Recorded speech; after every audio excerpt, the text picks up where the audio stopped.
the next phenomena, diffraction. Diffraction is when a small opaque object blocks the path of light. Then the light no longer travels in a straight line. It bends around the corners of the object. Like this is the light, let's suppose. Here's a small opaque object. So the light bends around the corners of the object and no longer travels in a straight line. But we don't come across diffraction in our day-to-day life because there is a condition that must be fulfilled. And the condition is this.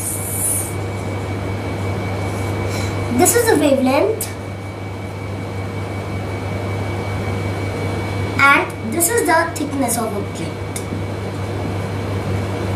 As all of us know, wavelength is measured in nanometers.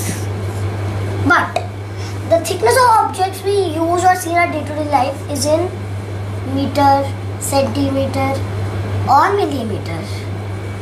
So this is end of diffraction.